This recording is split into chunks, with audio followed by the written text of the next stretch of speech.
Radio. Cube Radio. Cube Radio. En direct à LCN.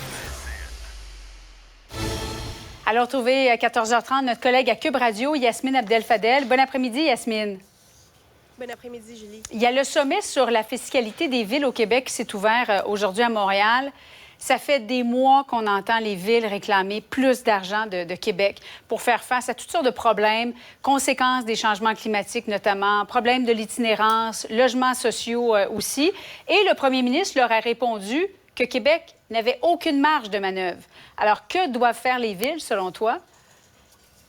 Bien, on voit que le sommet qu'il y avait sur la fiscalité, là, puis qui, aujourd'hui, c'était pour mettre la table là, pour les négociations qui auront lieu en 2024 pour le nouveau plan de fiscalité. Le pacte fiscal, oui. Le pacte fiscal entre les villes et Québec.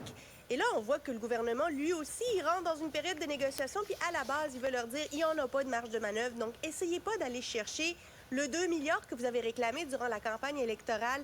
Parce qu'on se rappelle, il y a un an, là, les villes avaient réclamé 2 milliards à chaque année pour se préparer au changement climatique. Le gouvernement avait, et la CAQ, évidemment, qui était en campagne électorale, avait dit, il n'y en a pas question, on n'a pas cet argent-là. Mais la vérité, c'est que à chaque crise météorologique, on l'a vu, les verglas, les inondations, les villes se retrouvent à devoir payer des mesures d'urgence, à devoir faire face à ces intempéries-là, mais ils n'ont pas, eux, de plus de financement. Alors oui, le gouvernement va dépêcher des personnes pour aider, pour faire face à la crise, mais après ça, la ville se retrouve à devoir reconstruire avec les moyens qu'ils ont et ils ne peuvent pas continuellement aller dépendre de la taxation foncière. Là, les villes ne peuvent plus dépendre uniquement des taxes municipales pour se financer. On le voit qu'ils essaient de trouver de différents moyens de financement. On le voit à Montréal avec les stationnements, avec différentes manières d'aller chercher de nouvelles sources de revenus, mais ça finit toujours par tomber dans les poches du contribuable. Puis le contribuable, bien, il y en a plus. Il y en a assez. La cour est pleine. Oui. Mais Yasmine, tu ne trouves pas que les villes aussi, d'un autre côté, doivent faire leur examen de conscience comme n'importe quelle entreprise privée? Lorsqu'on est serré, bon, on doit faire des coupes ou en tout cas des réajustements et peut-être mieux gérer les finances. Oui, c'est sûr, mais est-ce que c'est au gouvernement provincial de pointer du doigt les municipalités puis leur dire vous devriez faire du ménage dans vos finances publiques ou est-ce que c'est à la démocratie municipale, nous, citoyens, quand on va aller se présenter à l'urne puis qu'on va voter, bien, allons voter pour le parti politique qui va nous présenter un cadre financier qui a de l'allure, des dépenses qui ont de l'allure, un taux de taxation qui a de l'allure.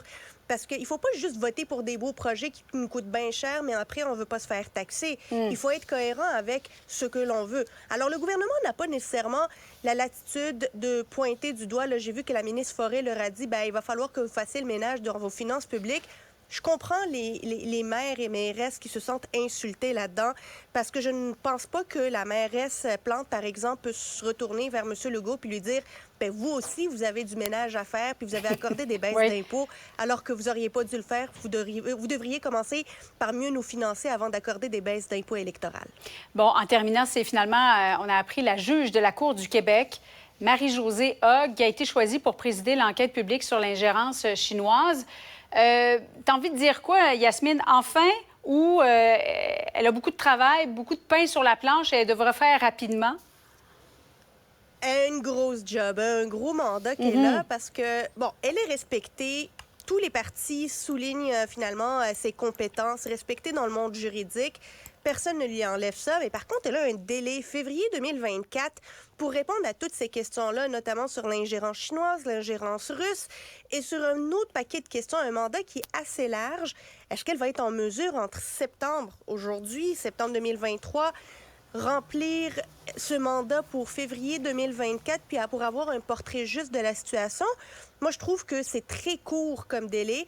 Est-ce qu'elle va demander à avoir un mandat un peu plus extensionné? Moi, je l'espère, parce que l'objectif n'est pas de faire ce mandat très rapidement, puis de nous pondre un rapport à la va-vite, puis mettre ça derrière soi avant que des élections soient déclenchées. Il s'agit ici de notre démocratie. Il faut aller au fond des choses, puis il faut prendre le temps que ça prendra. Oui, le premier rapport préliminaire est attendu pour la fin du mois de février prochain. Yasmine Abdel-Fadel, merci beaucoup. Bon après-midi à toi. Merci, au revoir. Et voilà qui conclut l'émission d'aujourd'hui. Je vous laisse avec ma collègue.